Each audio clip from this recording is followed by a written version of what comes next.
Halo, assalamualaikum warahmatullahi wabarakatuh. Selamat siang. Bertemu kembali dengan channel Makna Lebih ID. Teman-teman di sana sekarang langsung dari kediaman salah satu tokoh inspiratif selanjutnya, yakni dia yang memberi kontribusi banyak untuk menumbuhkan nilai-nilai karakter bagi generasi-generasi muda. Dia pernah terlibat dalam satu uh, kegiatan-kegiatan yang diadakan di Kota Depok, dan dia juga salah satu lulusan daripada bengkel teater US Rendra. Saya langsung dari kediamannya ikuti perbincangan saya dengan tokoh ini. Orang menyebutnya Mas Bambang Betet. Apa yang akan dia ceritakan kepada kita semua, ikuti terus channel ini. Selamat siang, Mas. Selamat siang. Oke, sehat, Mas. Pemirsa. Ini sehat, dia. Alhamdulillah. Betul. Di usianya yang terbilang, ya teman-teman bisa lihat tuh, bisa ada ubannya, Mas ya. Jenggotnya udah putih masalahnya, seperti itu. Udah senior, tapi dia masih peduli terhadap generasi-generasi muda, terutama dalam hal menumbuhkan karakter. Media yang dia bawakan sangat begitu unik, yakni teater, yang memang pada zaman sekarang itu agak informasinya bisa dibilang mungkin belum banyak yang bisa mengakses tentang teater itu sendiri. Mas Beng, ya, terima kasih atas waktunya. Saya bisa berkunjung ke Depok. Kita ngobrol-ngobrol ya, bincang-bincang hari ini tentang seputar aktivitas Mas Bembeng lah ya. Iya. Seperti itu. Mas Bembeng, kalau kita boleh tahu dan juga share-share untuk teman-teman di luar sana yang menyaksikan tayangan ini, bisa diceritakan nggak kenapa harus teater? Ya, kenapa harus teater? Ya karena dari teater kita belajar tentang kehidupan, ilmu kehidupan, disiplin hidup, untuk memanusiakan manusia ya, lebih cenderung saya lebih ke sana. Setuju. Ada proses kreatif di sana. Oke. Jadi dari teater itu bagaimana kita bisa memanusiakan manusia ya? Iya. Luar biasa. Jadi bagaimana perspektif kita melihat person to person melalui media teater. Tapi sejauh ini apa sih yang melatar belakangi? Saya kan sempat baca-baca juga tuh kisahnya Mas Beng gitu ya. Sempat juga aktif di bengkel teater Rendra ya. Iya. Mungkin orang belum banyak tahu seperti apa sih perjalanan sampai menemukan ini soul saya nih sebagai seorang yang jiwa berteater lah gitu. Iya. Bisa diceritain nggak, Mas? Iya, saya sebenarnya lebih banyak dulu berteater dari tahun 89. Saya kebetulan waktu itu masuk di bengkel teater ya. Oke. Jadi semacam belajar tentang ilmu kehidupan di sana tuh banyak ya. Ini yang Wes Rendra itu ya? Wes Rendra. Ya. Almarhum.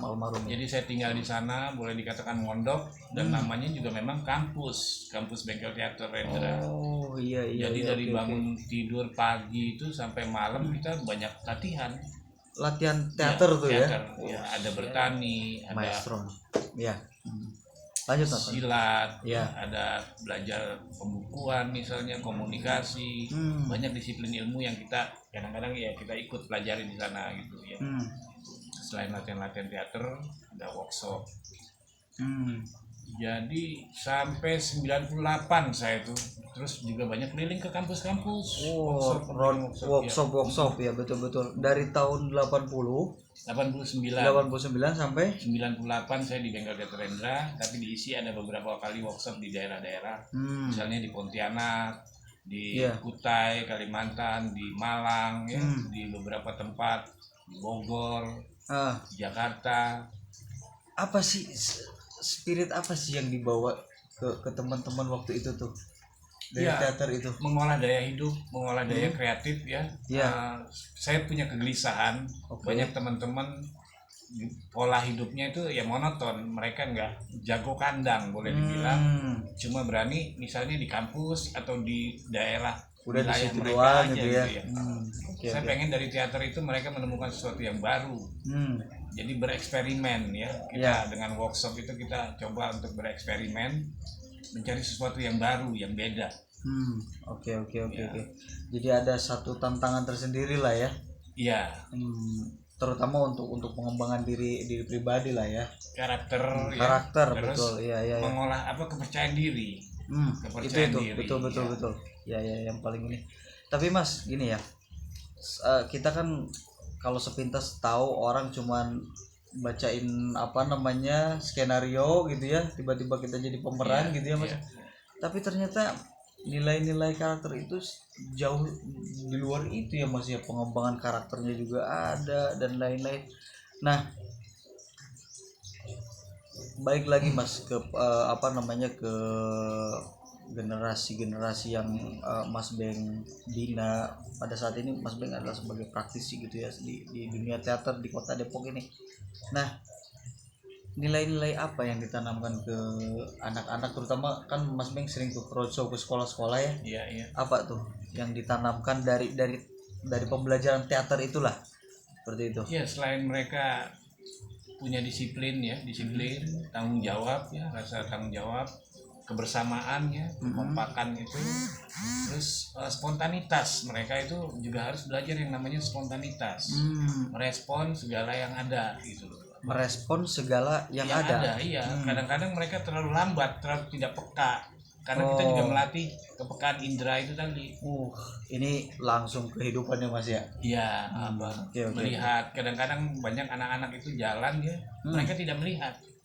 Dia ngobrol, asik ngobrol, mereka jalan, tapi tidak melihat dengan dunia sendiri asik gitu ya Mas. Iya, betul. Cuek gitu lah ya. Tidak mendengar ya, di sekelilingnya tidak mendengar. Betul. Nah, di teater itu kita latih kepekaan itu, indera itu, penciuman, perabaan ya. Terus penglihatan, pendengaran itu kita latih. Jadi merespon lawan main misalnya kalau dalam teater ya, kalau dalam pertunjukan misalnya kita bermain dengan 2-3 orang, ya kita harus mendengar dan melihat. Iya. Nah, kita latih itu kalau di beberapa sekolah-sekolah atau kampus-kampus. Dan ya sangat menarik sebenarnya, anak-anak itu senang sebenarnya ya. Betul. Mas Beng, kita kan taunya gini ya, kita cuman hanya sekedar mainin peran tuh, kayak yang awam gitu ya, mainin peran, tapi ternyata lebih besar ternyata cakupannya itu ya, nilai-nilainya segala macam. Kalau peran itu hanya sebatas mengaktualisasi ekspresi aja dari teater itu ya. Ya itu kan kita harus melatih olah pikir tadi ya, kita mau olah pikir, olah rasa ya, olah vokal, diolah itu semua. Ya termasuk daya hidup tadi diolah ya. Iya, kita betul.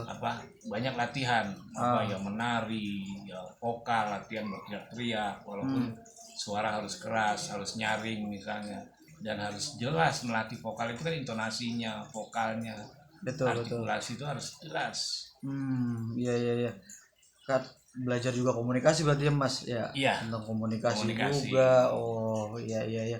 Public speaking ya. Public speakingnya betul. Iya, makanya kita yang mungkin teman-teman yang menonton ini juga taunya hanya sebatas kebagian peran. Nah, itu teater ternyata memiliki nilai filosofi yang sangat dalam teman-teman di teater itu sendiri. Mas Beng, kalau boleh tahu nih tentang temuan-temuan mungkin ya, yang Mas Beng temukan gitu ya di dalam perjalanan beberapa tahun ini, melihat generasi muda itu setelah mereka melakukan kegiatan yang Mas Beng lakukan, apa impactnya Mas, dampaknya? Mereka ikut latihan teater itu sebenarnya nggak harus jadi pemain teater. Harus jadi pemain teater. Harus menjadi pemain teater. Oke. Mereka bisa menjadi apa aja. Karena mereka udah punya basic dasar itu tadi, disiplinnya, tanggung jawabnya, spontanitasnya, intuisinya udah terlatih, imajinasinya udah terlatih, kreativitasnya udah terlatih. Terserah betul. Mereka mau kemana arahnya. Nah, banyak teman-teman yang terakhir ini pada kuliah mereka. Enggak. Tapi kalau saya boleh bilang berarti ini bisa juga disebut sebagai fondasi ya Mas ya. Iya, fondasinya. Dasar pendidikan. Iya nih. kedisiplinan dan lain sebenarnya itu dibutuhin nanti ketika mereka profesinya apapun itu ya. Apapun. Mereka udah terampil karena kita kan setiap rutin latihannya rutin. Ya seminggu 2 kali ya. Paling sedikit seminggu sekali, tapi itu 2-3 jam mereka rutin untuk mengolah itu semua. Kadang-kadang mereka baca cerpen, baca puisi, baca naskah, menari, bergerak, terus bikin pertunjukan pendek, bikin dengar musik, mereka sambil bergerak ya. Jadi kita latih benar, kita supaya mereka ya kita tempa, sebenarnya kita menempa mereka. Penempaan, betul melalui teater ini ya, ekspresi ya, iya betul. Dibenturkan dengan banyak hal ya. Jadi iya, oke. Mengeksplorasi ya, eksplorasi mereka diri sendiri, betul. Tapi bisa jadi mereka bisa ketemu juga potensialnya ya, mereka pede dengan potensialnya ya. Saya selalu menemukan terlalu cepat saya menemukan anak-anak yang berbakat. Anak-anak ini berbakat seperti ini. Karena mereka mengeluarkan itu tadi kejujuran. Mereka kalau udah berekspresi itu jujur kan, nggak bisa pura-pura. Betul. Mereka harus menjadi perannya itu. Nah kalau udah jujur mereka, ya itu tadi ada yang tiba-tiba main perang-perangan, film hantu. Berarti mereka memang sering nonton film-film hantu atau perang. Itu saya lihat dari anak SD ke bawah gitu ya Mas ya. Nah saya bisa lihat ini gitu loh. Yang remaja SMA kadang-kadang persoalan pacaran, persoalan apa, nah kita lihat ini anak berarti ini potensinya gimana, nanti bisa kelihatan tuh dari pertunjukan itu ya. Bikin repertoar ya. Pertunjukan pendek. Pertunjukan pendek, oke. Contoh gini Mas ya, kita guru nih kayaknya perlu juga ya Mas teater gitu ya. Jadi spirit teater itu bisa. Kalau contoh nih kita yang ini kan untuk para pendidik di luar sana, kalau untuk guru nih Mas, pembelajaran apa yang bisa didapatkan di teater? Iya banyak sekali sebenarnya. Kan harus kreatif ya. Menjadi guru itu pun juga harus kreatif.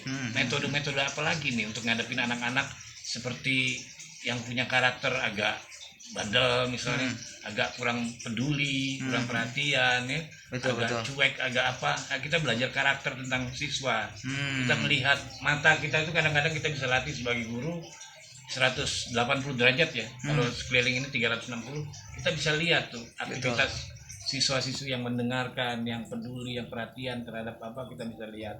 Terus melatih vokalnya dengan jelas, artikulasi intonasi, dengan jelas, ekspresi sebagai guru ya, mempelajari karakter siswa tadi. Jadi banyak hal sebenarnya untuk guru-guru sangat penting untuk lebih jauh mengenal teater ya. Tapi gini, kalau kita nih kan Mas, kalau ada perkumpulannya kita bisa langsung ikut ya. Tapi hal-hal simpel sederhana nih yang bisa dipraktekkan oleh para pendidik di luar sana gitu, oleh para guru-guru nih, kan mereka istilahnya apa ya, mencari bahasanya sanggar ya Mas ya. Kalau nyari sanggar gitu kan istilahnya mungkin informasinya mereka juga masih terbatas. Tapi pelatihan apa Mas yang bisa kita lakukan sebagai wujud daripada teater itu sendiri yang bisa dilakukan mandiri lah di rumah gitu, latihan gitu. Seperti apa tuh Mas? Ya misalnya membaca dengan keras di rumah. Misalnya ada buku apa entah puisi, cerpen atau buku pelajaran-pelajaran di sekolah. Baca aja dengan keras. Nyaring ya. Betul. Ada istilah sekarang bahasanya apa? Baca nyaring. Read aloud. Iya, oke. Nah, kita latih benar ya kalau di sekolah anak-anak untuk maju secara bergantian untuk membaca, yang lain mendengar misalnya, yang lain maju, sekalian melatih keberanian tadi kan. Keberaniannya, mentalnya kita latih, kepercayaan dirinya, vokalnya, intonasi tadi, artikulasi kita latih supaya mereka jelas dalam pengucapan. Nah guru juga seperti itu. Kalau guru nggak jelas kan juga nanti ke kitanya juga ya sangat pengaruh ya. Sangat berpengaruh, betul. Terus fisik, melatih fisik ya kan, ya jogging, olahraga, senam atau apa ya, itu melatih kelenturan tubuh ya, kepekaan indera tadi ya, naluri, insting. Terus ya di rumah memang harus kreatif sebagai guru. Malam itu mungkin udah mempersiapkan apa yang harus kita siapkan besok misalnya ya kan. Kita semacam bikin naskah pendek ya. Betul. Apa yang harus kita siapkan misalnya. Artinya gini, spirit teater itu nggak harus disanggar ya Mas ya? Iya. Bisa dilakukan di rumah. Secara mandiri itu dia yang tadi disebutkan oleh Mas Bembeng Betet itu sendiri. Jadi teman-teman pendidik ataupun yang menyaksikan video ini bisa melakukannya di rumah sekreatif mungkin ya Mas ya? Iya. Sekreatif mungkin, sehingga dengan hal itu kita bisa mengekspresikan apa yang menjadi dalam diri kita ya Mas ya, seperti itu. Paling enggak sih kita punya rutinitas punya disiplin pribadi ya.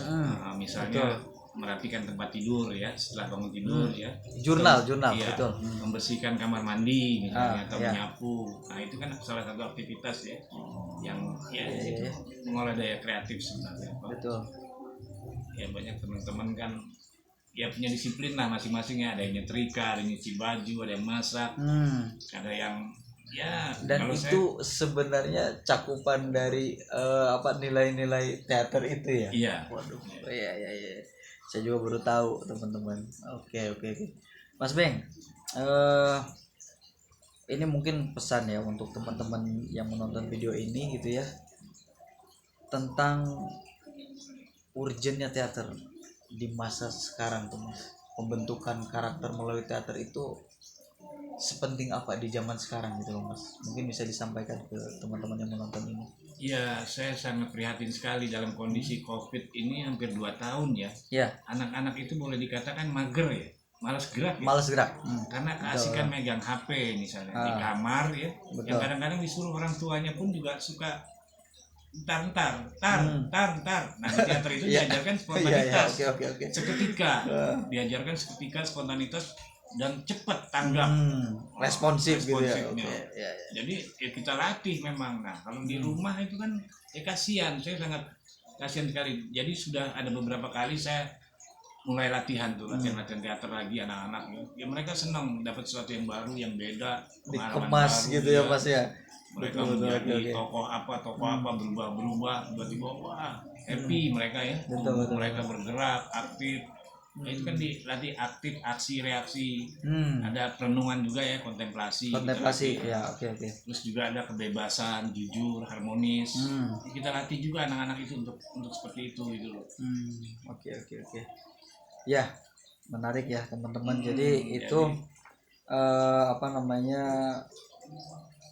sekelumit sih ya Mas ya, tentang teater itu sendiri gitu, seperti itu. Sebenarnya pembahasannya nih sebenarnya masih bisa dibilang masih banyak ya Mas ya, urutan atau nilai-nilai dari teater itu ya. Iya banyak ya. Betul. Ini dasar aja, betul. Selama ini saya lebih banyak ke anak SMA ya, SD juga ada pernah ya beberapa kali, mahasiswa misalnya. Ya, mereka rata-rata senang kalau terlibat, tapi banyak justru yang terlibat itu banyak perempuan, wanita. Kenapa? Nggak tahu. Saya juga kadang-kadang masih bertanya-tanya. Kok justru mereka yang kepengen yang lebih aktif gitu ya? Aktif, mencari sesuatu yang beda gitu. Ini bukan karena instrukturnya cowok nih, bukan ya? Iya, bukan. Oh, bukan. Iya, oke. Siap. Kalau yang cowok itu jago kandang itu tadi, asik di satu kelompok, mereka kayaknya nggak berani untuk keluar. Untuk berekspresi. Misalnya. Iya, oke. Ini pesan untuk para cowok. Ya. Teman-teman. Sahabat makna, itu dia dasar mengenai teater lah ya, seperti itu yang kita perbincangkan pada kesempatan hari ini dengan Mas Bembeng Betet gitu ya.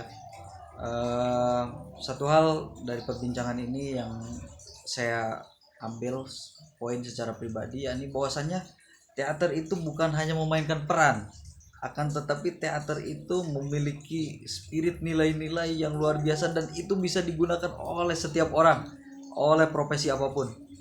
Nah jadi semoga ada kesempatan selanjutnya ya Mas ya.